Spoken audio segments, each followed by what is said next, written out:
Welcome to another episode of Sneaks, Rhymes, and Life. I am your host, Lionel McDonald. So, we got to start somewhere. So, we got to start with the NBA Final. We're not going to get into a crazy breakdown, but hanging over my shoulder is one of my favorite players in the league. For those that are looking on YouTube, Shai Gilgeous-Alexander, best Canadian basketball player outside Steve Nash that Canada's ever produced, is now an NBA champion. He was the league MVP in the regular season, first team All-NBA, obviously an All-Star, the league's leading scorer, had the best team record-wise in the regular season, and they brought home the chip in a very exciting 7 games. But lots of things are happening in the world of basketball. We got global basketball. We got Hoop Queens wrapping up here in Toronto, second last week before this playoff week, technically, and finals the following week. And then shout out to Kisa and everyone that's in part of Hoop Queens. They're doing an amazing job in season 4. Shout out to Megan Yuri Young that helped founded this amazing semi-pro league for ladies in Canada. So we got that. On top of all of those things, I said Global Jam. We have the WNBA in full swing, and hey, it's been a little while to say the least. My Mercury look amazing. Satu, obviously Thomas, Copper's been in and out of the lineup, but they have some amazing role players, and they are cooking. They have the third best record in the W, only have lost 4 games and 1 game behind the Liberty, who's lost a couple games in the last 3. And then we saw the Lynx lose last night. But again, they're still playing without the league's MVP tracking currently in 2025. And that's Nafisa Collier. This is only putting a stamp on that she is really the MVP. But we have a lot of season left. We're still in June. We haven't hit the dog days of summer and August. July and August, before we hit the home stretch and start talking about playoffs and all those good things. But the topic of the day, so we had a game 7. It was close. It was back and forth. People were on the edge of their seats. And what did we have when everything kind of came down the line?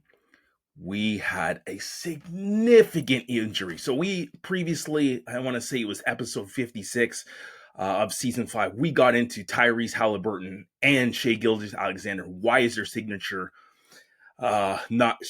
shoe not available, amongst others? Now, there's a lot of things why and why not. Takes, Jordan Rogers, if you do not follow Jordan Rogers on Instagram, some of the great insights, used to work for Nike. So shout out Jordan. Tremendous insights on sneakers and marketing and how things pull off. Him and Bima Williams, my collab cousins or collab twins. We got to get you on a live or something like that. You guys can jump on this podcast if you want. If you just need the space to talk, but you don't really need me. I just would be a fly on the wall and just love to hear the amazing things that you guys say. But in that game, in the throes of battle, Tyrese Haliburton, who has been arguably the best Pacer outside Pascal Siakam and really the leader of the Pacers, went down with another gruesome injury. This time he was injured, and you could see that something was wrong a couple games ago. He nursed it. He played through game 6. It was a blowout. They found a way to win to push it to game 7. But Tyrese Haliburton blew his Achilles tendon. So that's the topic of today. What is happening with these athletes? Is it the sneakers? Is it something? Why these athletes? So a little context. Haliburton goes down in game 7. But we already had in round 2, Jason Tatum went down. We had Dejounte Murray go down. We had Damian Lillard go down in these NBA playoffs. It's a third star. So Lillard, Tatum, Haliburton, all all-stars, all went down with Achilles ruptures. We had Isaiah Jackson, Drew Smith, James Wiseman. That's 7 guys in the same season. So I pulled a stat here from 1990 to 2023, 45 players have ruptured their Achilles. That is a 33-year span. If you do the math, it's barely 1.5 players every single year. We had 7 guys rupture their Achilles, and 3 of them, like in 2 months, all-star players. So what's going on here? Why is this happening? So I've done some research and I've listened to some people, and I'm going to kind of lay out some ideas of why this is happening. So number one, the athlete in 2025 is bigger, faster, stronger, and more explosive. There's more wear and tear in the body, but that doesn't necessarily mean that the Achilles tendon is growing and adapting to the same rate. So that could be part of the problem. A big conversation out there is it the shoes? And this is kind of what really kind of sparked me to kind of think about things. Is it the shoes? And look at these athletes. They're wearing a mid to low cut shoe. Does it have the same support or same stiffness that is in some of shoes in the years past? Like guys were playing. Now, people played in Converse and we didn't have these injuries. But I don't think people were as explosive and jumping and doing all the things that people are doing that we're seeing in 2025. But some of the things that we'll also see is that some of these are mid to low cut shoes. Some of these don't have great heel support. And hey, I don't want to call out Nike. I don't want to call out Tatum. People love the look of the Tatum 3. Better than the Tatum 2. Held together, better than the Tatum 1. I was not a fan of that shoe. First wear, great. Second, third, fourth wear, not so much. It just broke in too much and then didn't offer you the same support. But that's like a mid shoe. Lillard shoe is more like a low shoe, a low to a mid shoe. That's what Damian Lillard, he was wearing the Lillard 9. James Wiseman was wearing the Kobe 9. He wasn't wearing the high. I think he was wearing the low. Isaiah Jackson and Drew Smith were wearing the Kyrie 4 when their injury happened. DeJounte Murray was wearing a mid-cut shoe, but the New Balance version 5 of the two-way, and that's the shoe that Kawhi Leonard during the Toronto NBA championship run made popular, because that was the shoe that kind of debuted during these playoffs. That's where he was wearing. So is it the cushioning? The shoes are way softer than they were before. And then is it not a stiff enough platform? This is what's really made me think.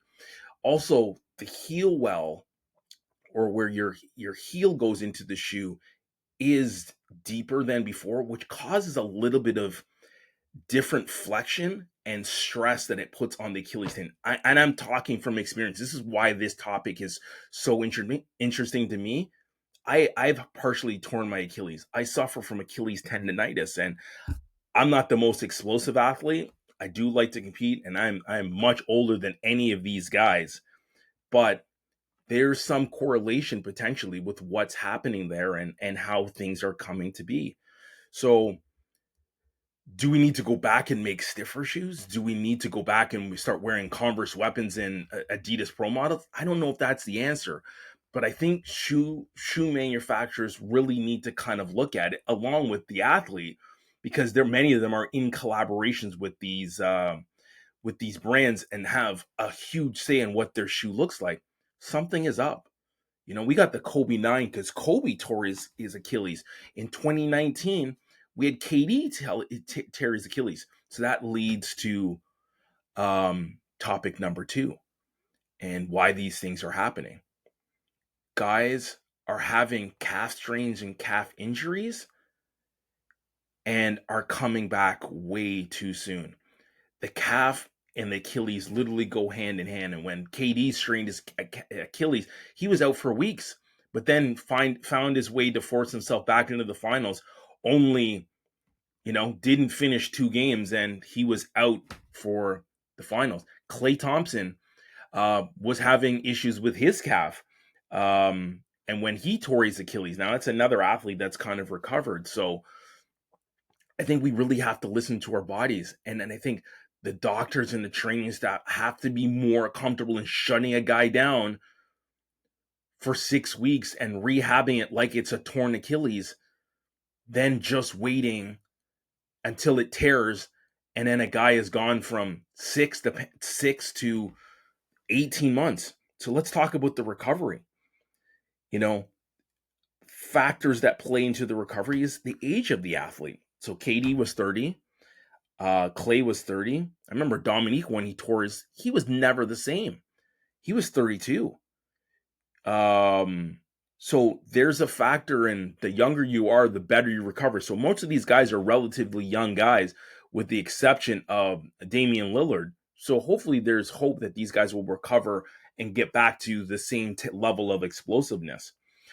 Think of, even though you flip to another sport, in football, we had Christian McCaffrey dealing with an Achilles injury, and although it didn't rupture, he did have this injury that lingered the entire year. We went from week to week to missing 4 to missing 8 to literally playing at the end of the year. And then he fell on his knee awkwardly in the fantasy playoffs, and that was a wrap. So that's happened. It's happened to Marino. It happened to Cam Akers, and he was wiped out but found a way back. But he's never been the same. Vinny Testaverde. So amongst other players, we obviously know in more recent years, a couple quarterbacks, Aaron Rodgers and Kirk Cousins, have torn their Achilles. So on top of Deshaun Watson, not everyone's favorite player, but he's torn his Achilles twice. In his recovery, tore it the second time. And this is why the Browns have started to start drafting QBs, including our boy Shedeur Sanders. So it's a lot, and a lot of possibilities to why this is happening. But I think, Jordan brought this up. No, actually, it was I was listening to All Hail B-Ball, another great Instagram on the gram, and we talk about the pressure that athletes are under from the media, from the fans, to get back in. Well, when you have a strain, it's not a tear, it's not needing reconstructive surgery. There's a demand to get people back onto the floor. We compare ourselves to the athletes of the 80s, the 90s, and even the 70s. These guys would play through anything. And although the athletes today are bigger, stronger, faster, more explosive, jump higher, there's still the pressure of trying to win a title. There's still the pressure of a big market like New York or LA, or you have championship aspirations. You're ranked the number 3 team in the NBA to ultimately win the title, and it forces people to go back in way before they're ready. They don't listen to the body. The doctors don't listen. We force guys out there, and now we have catastrophic injuries like this. So is the media helping? No. Does the media need to continue to do their job and talk about things? Yes.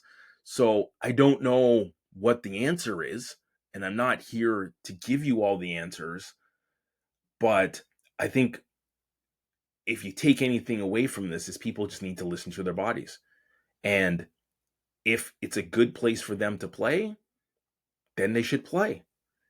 And if it's not, then we really should consider guys not playing and sitting out so they don't ultimately rupture their Achilles, because it's just a way longer recovery.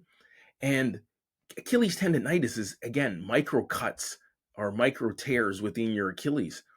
A partial tear is it tears, but it doesn't tear all the way. And I remember I was on approximately 3.5 to 4 months recovery from when I hit a bomb over a fence, and I already had Achilles tendonitis, and I stepped wrong on second base as I'm rounding the bases, running as literally slow as I possibly can. And I felt literally that someone cut me. And that's the feeling that you get. Someone like cut the back of my leg, or you feel like someone kicked you in the back of the leg. And ultimately that is the realization you have a torn Achilles, or at least in my case, a partial one. I remember it was on crutches. I had a lift in my shoe. I was off that leg for multiple weeks, and then it was a very gradual, on top of all of the rehab, all of the management, all of the pain tolerance that had to go through with this particular situation. So got to listen to our bodies. We got to think about, what's happening. Think about when Kobe did this. And this is the when I get to the point that, people talk about being soft. Kobe tore his Achilles. shot his 2 foul shots, and didn't go out of the game. And then no wheelchair, walked off the court. You've seen Damian Lillard helped off the court. You see Jason Tatum looked like the sniper got him and shot him. Haliburton screaming the same way. And I'm not saying that those guys are not tough or it's a form of weakness. Kobe is just a different animal. And he knew what was happening. And he, under his own power, walked off. It's not recommended. Can you do it? Yes. Should we do it? I think that's what the debate is. So there's a lot there. Again, 4 to 6 months to recover from a partial, and it can be less, it can be more, but generally it's around 18 months before you start feeling like yourself. Some guys may believe that they can get back for next year's playoffs. That's a stretch, and they won't be the same if they come all the way back. So rest, management, thinking about the sneakers that you wear, listening to your body. We need doctors to help. When we hear that a guy's got a calf strain, we need to back off because we don't want a guy to be out multiple weeks. But it's a growing concern having 7 guys in the same season tear an Achilles. And those are 3 important stars to the NBA. And we've seen, Kobe, Kevin Durant, Klay Thompson have all done it. Dominique Wilkins. And they never regained their explosive. The thing with KD and even Klay Thompson, they were never explosive athletes to start. They kind of control their own pace. They stop and start. And that ultimately leads to the drop in athleticism is not nearly as noticeable as a guy like Dominique who used to jump out of the building. And now he can't. He can't lift like he used to. Kobe, same thing. But Kobe, being Kobe, was crafty enough and found ways to do things differently and call it a reinvention of being able to do things a little bit different to get championship results. So thanks for your time, everyone. That is that on the Achilles and sneakers. And I don't know if anything is ultimately to blame, but it's a lot of factors that roll into why we're seeing an increase. So young hoopers to the old hoopers like me, gotta take care of yourself.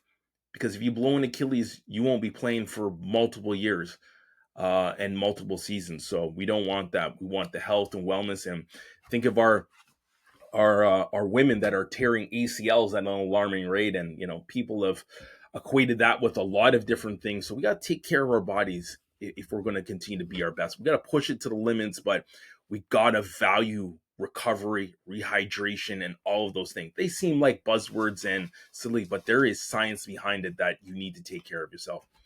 That's all. Sneaks, Rhymes, and Life. Lionel McDonald. We are out.